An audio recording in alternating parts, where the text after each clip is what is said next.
Hey there, and welcome to Cinema Vino with Marcos Efron. On this episode, I'm sitting down with Elliott Koretz, who happens to be one of the best sound designers working in Hollywood today. The movies that he has worked on range from Miami Vice to Miracle to Diary of a Wimpy Kid to both of the Ted movies, and honestly dozens more. I'm also proud to say that he's worked on a few of my films, which honestly to this day, I'm not quite sure how we got him on my movies when you consider that my budgets were not quite as high as some of those other budgets. But that's a story for another day.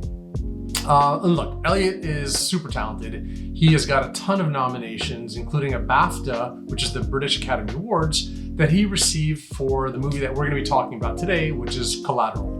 It was directed by Michael Mann, and it stars Tom Cruise and Jamie Foxx. So I'm going to meet up with Elliott at his editing suite at the Formosa Studios in Hollywood, and we're going to talk about Collateral. Now, if you haven't seen this movie, I highly recommend you do yourself a favor and watch it, because it is an example of a director who is working at the top of his game. Okay, so a little bit of a backstory on the making of this film. It was shot in downtown Los Angeles, mostly at night, and about 90% of the movie was shot on digital cameras. Now, today that's no big deal, but in 2004, you have to understand, major filmmakers like Michael Mann were not shooting on digital, they were shooting on film.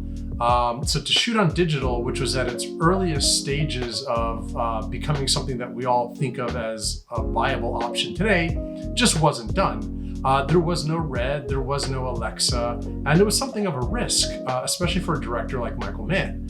But if you look at the movie, you'll see that it totally makes sense because it was a very conscious decision made by him. And when you see the grittiness and the reality and that kind of urgency that infuses the movie, it all makes sense. It also happens to be one of the movies that inspired me to become a director. Now, Collateral is a pretty intense movie, which is why I'm not going to show up empty-handed. This is The Predator. And if you've seen Collateral, you'll know why wine called The Predator is a perfect choice for this movie. All right, enough of my yakking. So grab yourself a glass of wine or your favorite non-alcoholic beverage and hit that like button. Also, if you haven't yet, please hit subscribe and turn on notifications so you know when the next Cinema Vino goes live.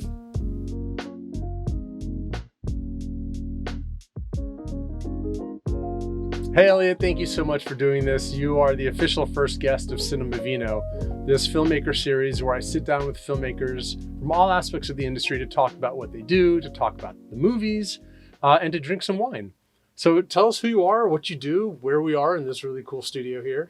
This is my editing suite. Currently working at the Formosa Group in Hollywood, which is a post-production company. I am a supervising sound editor, sound designer. And I've been doing that for quite a while now. I supervise feature films, as you know, and also branched out into streaming and broadcast and other aspects of media. I know we have a lot to talk about, but before we do that, we need to open this bottle of wine because this is Cinema Vino after all. So this bottle, it's a 2015 Predator. I think it's called the 6-Spot Red Wine. I got this at Bevmo. It's called Predator for a good reason. And I think when we start talking about the movie that we're here to talk about, Collateral, I think it'll become very evident why a wine called Predator is very apropos. Seems like a good choice. Yeah. All right, so let's go ahead and get this open. Nice.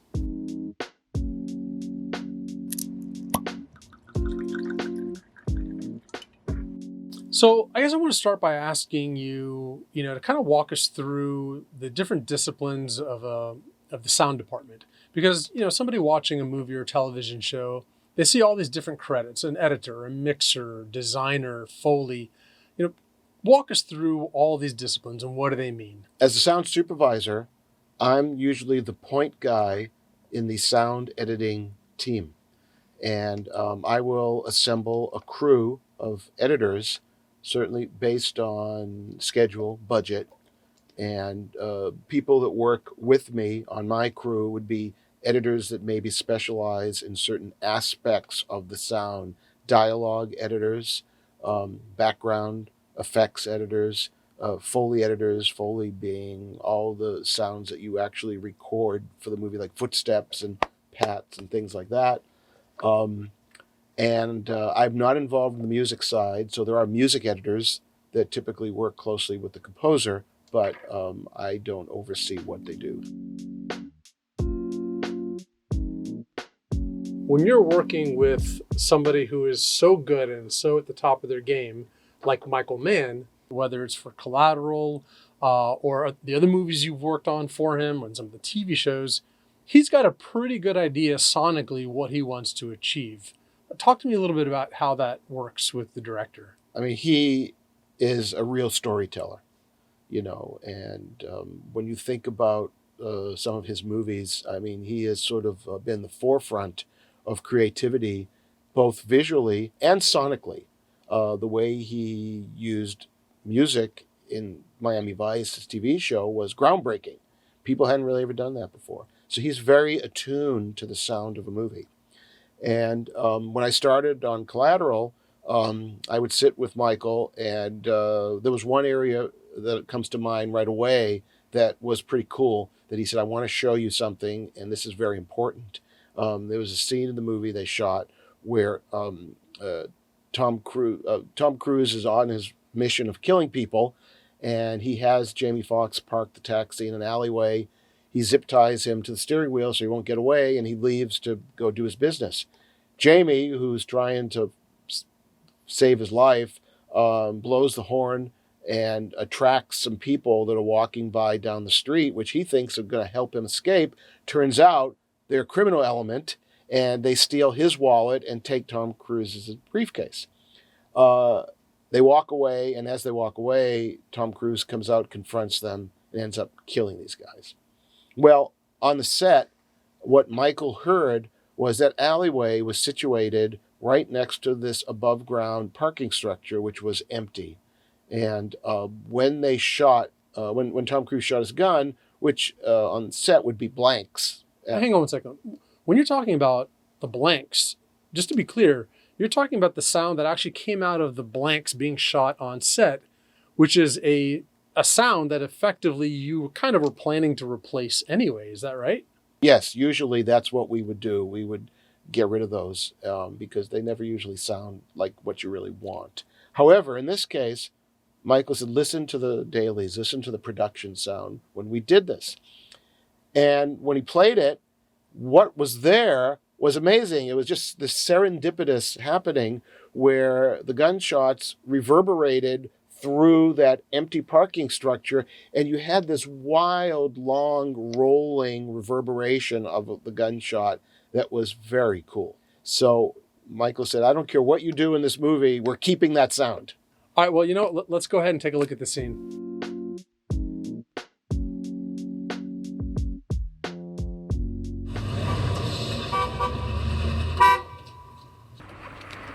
Oh, man, yeah. Hey, yeah, right there. I'm in the cab, man. I'm stuck. Thank you. Hey, man. Hey, look, I gotta get out of here. What's up, man? What's going on? Look, I'm tied up in here. This guy tied me up, but he's up in this building wreaking havoc, doing some wild shit. I need to get out of here. Damn, you all tied up in there. Yeah, I'm trapped, so let's get me out of here so we can call the cops. You give me a fucking what? Are you kidding me? Do I look like I'm kidding you? Listen, don't you see that my hands are tied to the steering wheel? I don't give a fuck what they're tied to. I'll fuck you up. Don't shoot, man. Get your ass up. Yeah. What else you got here? Oh, jackpot. It's for real.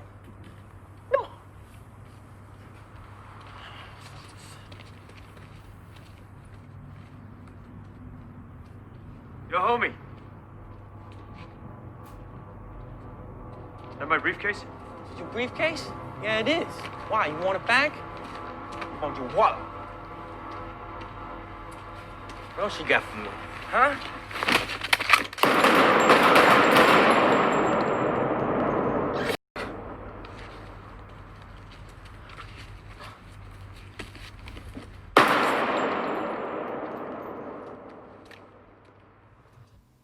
It always pleases. I have such a smile on my face because it just all comes together. And now that you talk about it, I hear that reverberation and that echo. Mm-hmm. And, living in LA and having been downtown and right.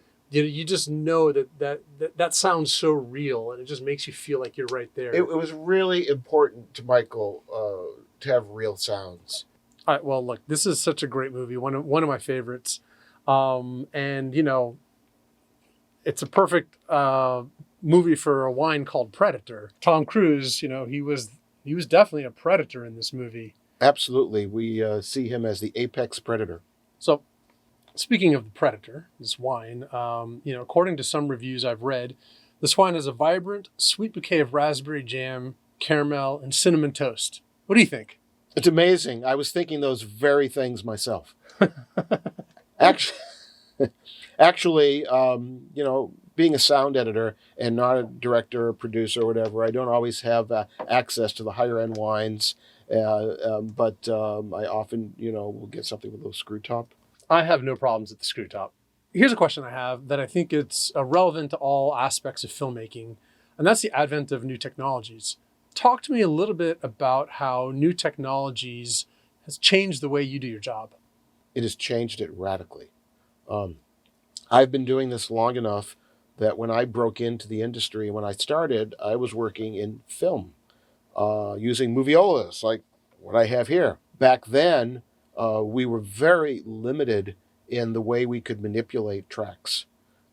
If I had a sequence where I thought, it would be really cool if I could slow this sound down, or I could speed it up, or I could take this and play it backwards.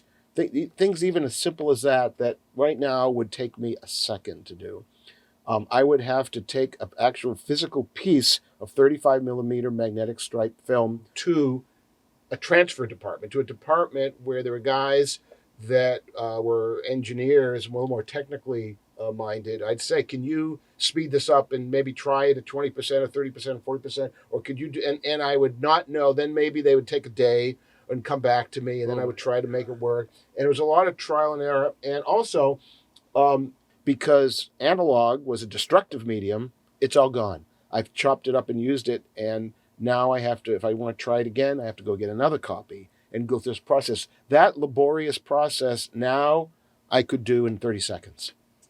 So I'm looking at your monitors here, and obviously this is something that you and I have worked in this platform before, and I kind of noticed that you've got all these different tracks. And so, correct me if I'm wrong, it's like there's dialogue, there's sound effects, there's music. How does this all work into how you do your job?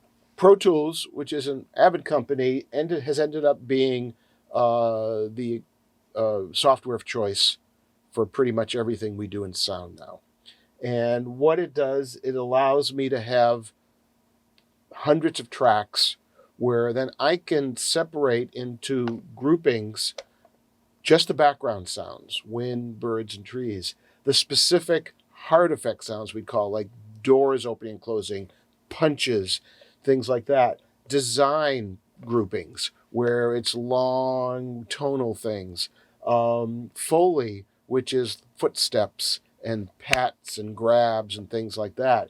And I can build the entire soundscape in a session and listen to how it all plays. What I love about what I do is when I start working on a scene, I look at it as if I was looking at a painting. And I see what's in the foreground, what's in the background, what are the different parts of what I'm looking at, and how do I want to treat them. Because of the way things are recorded, where the scene of maybe the two of us outside talking, all we hear is you and me, I'll start adding in elements that are almost subliminal, but give it that sense of reality that takes the dialogue and seats it where it needs to be. There'll be a little bit of air, maybe a few birds, maybe there'll be distant traffic. Maybe if you see people in the background, there'll be a little bit of chatter that will come and go. There's the footsteps. You painstakingly build it layer by layer as if you're painting until you end up with something that represents, hopefully, the emotional content of what the director was doing when they shot the scene. And so usually I'll do those things thinking that you're not really going to realize, even if you're being manipulated.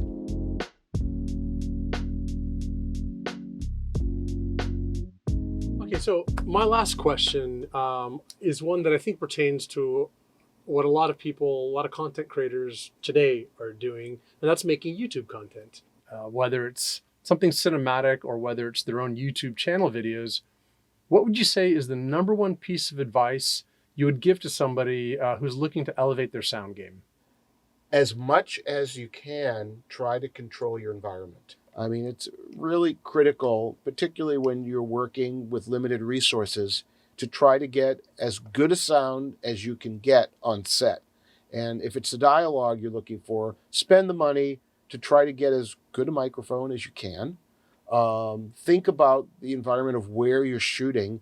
Do you have any control over what's going on? Are there a lot of planes going by? Is it noisy? Do you have a sound that's going to come and go when you edit the scene together that was there on one side of it but not on the other side of it? If you're parceling out your budget, try to invest in a good microphone. Try to consider what you're doing sonically as well, because I think people can get caught up in just the visual side of it, which obviously is critical. But, it's something that will save you a lot of heartache later, because you may have the coolest shots in the world, but if you can't understand what the actors are saying, then you're challenged with either trying to clean that sound up, which may or may not work, or bring actors back in to redo sound, which will you ever recreate the emotion of that scene? Can you even get the actors to come back? I mean, try to do it the first time. Planning and putting a value in the sound of the movie, as well as the value you put in the visual side of it, of how it looks, will pay off in the end. Well, Elliott, man, I gotta say thank you so much for being my guinea pig on Cinema Vino. I think this is gonna turn out great, and we'll do this again. Absolutely, it was my pleasure. All right, man. Yep. All right, well, I hope you found that interesting. And if you didn't know much about how movies are made, I hope this sheds a little bit of light on all the work that goes into creating a cinematic experience. And in this case, from a sonic perspective. I also want to say that even though I plan on talking with actors and directors and screenwriters, I specifically chose Elliott to be my first guest in kicking off this series of videos, because I think more credit needs to go to the unsung heroes of this industry. These are the men and women whose names might not appear at the front end of the credits, but trust me when I say that the work that they do is so instrumental in creating this wonderful cinematic experience. All right, thanks for watching. If you have any questions or comments or ideas for future episodes, just leave a comment down below, and we'll see you on the next Cinema Vino. Till next time.